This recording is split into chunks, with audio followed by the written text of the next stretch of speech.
In this lesson, I'm going to demonstrate the technique of embossing to preserve these white highlights here.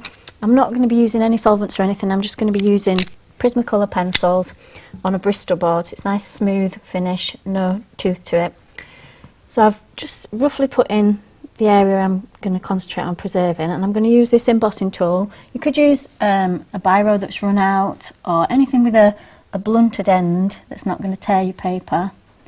And I'm going to just, it's a bit tricky to do because obviously you can't really see where you're marking. I'm just going to make indentations in roughly this pattern of dots. You don't have to be too precise, they don't have to be exactly the same shapes, just a sort of all over texture. Do some areas that are bigger than others.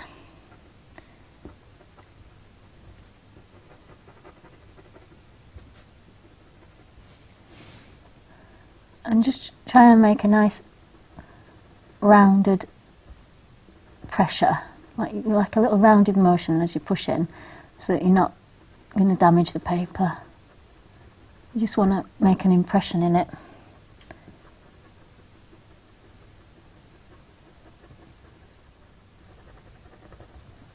Some sort of further out around here as well.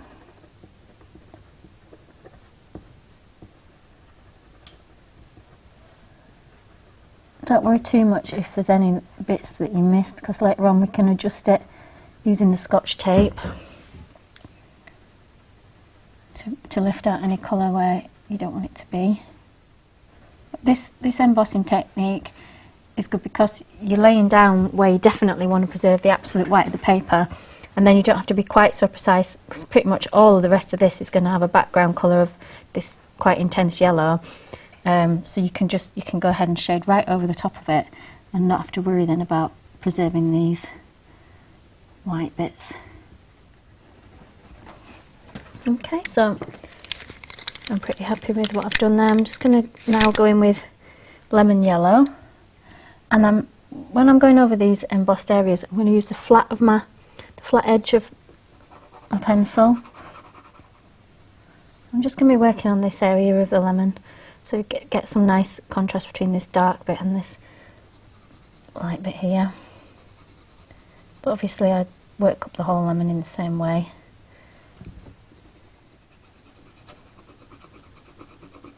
I'm not sure if you can see yet because it's such a pale colour, but those white bits are staying white as I'm going over with the lemon yellow.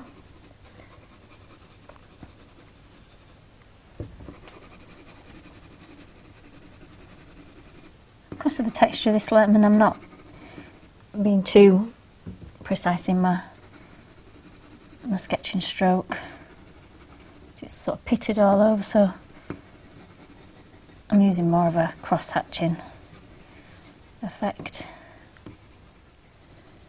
And now I can start to see these white areas that I've saved, so I can actually just go around them a bit as well.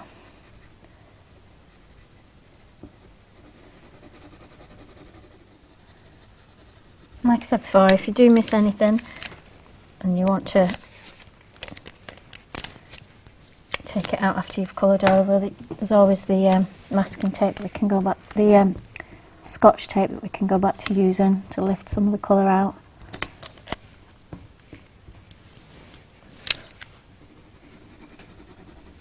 Just going to get rid of those hard graphite lines that are showing up.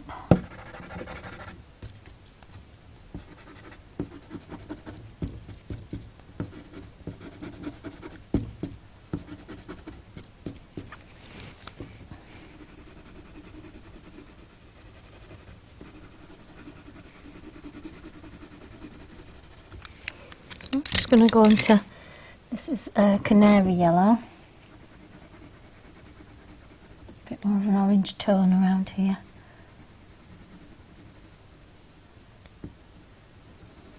And I'm just going to use a kind of scribbly circular motion on this bit to start to give it a bit of texture.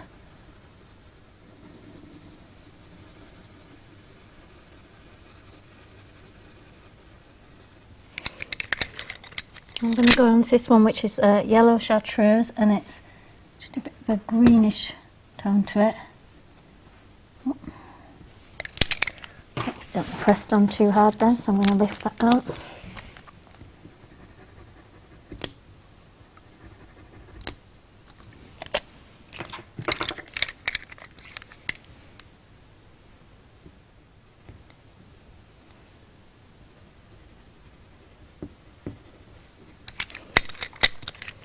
Now, goldenrod.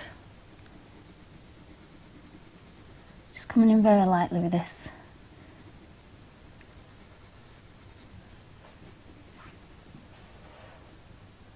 And now I'm going to work again in little sort of jaggy circular patterns, just try and get this texture, this kind of pitted texture. So I'm working with, almost like I'm drawing dots and then I'm joining them with sort of squiggly lines in circles, so that some of it's dots that look like they're sunk in and some of it's bits that look like they're highlighted. Make kind of a random pattern of that.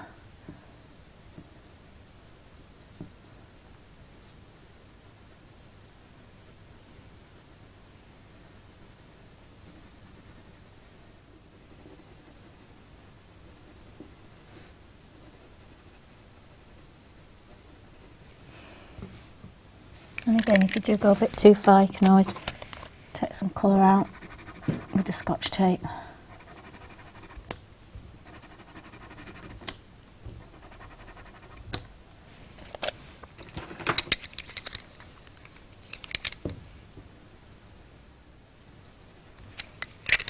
Now I'm going to move to this quite intense green, which is spring green, and I'm just going to use it very sparingly over these yellow areas.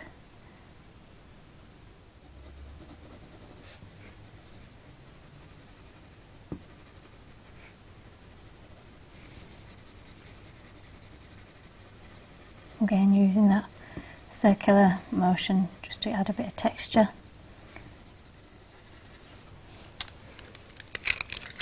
I'm going to go back in with my intense yellow now. So just don't want it to end up looking too lime coloured.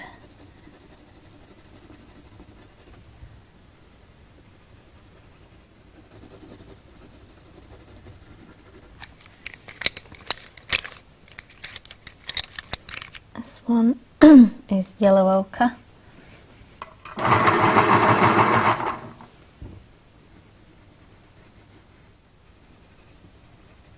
I'm just going to use it to darken off these areas next to the white highlights, because then it gives a bit of a contrast, makes the highlights pop a little bit, makes them stand out. And again, I'm just going to take a little bit of colour out.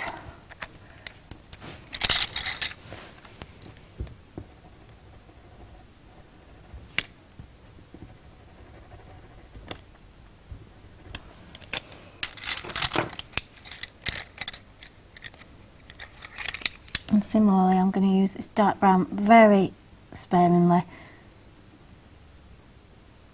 but just again to make it so we've got a bit of contrast. It's quite a difficult one, a lemon against a white background, because if you notice there, I'm just sort of adding a bit of, almost a bit of an outline, because I want it to stand out from the background. Possibly would treat it a bit differently if you've got a background colour in there.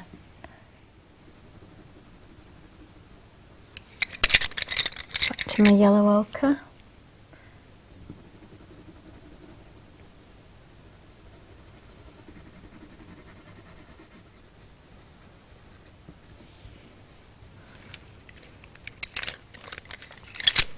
And a bit more of the green.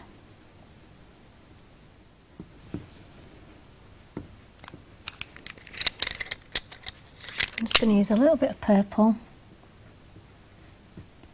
in the very darkest areas.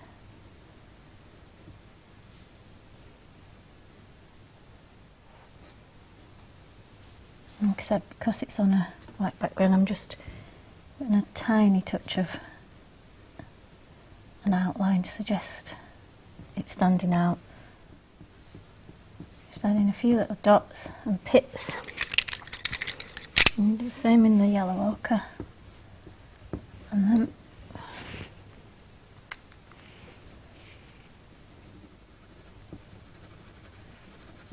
There you go. Hopefully that's demonstrated just the basics of using the embossing technique to preserve some white highlights.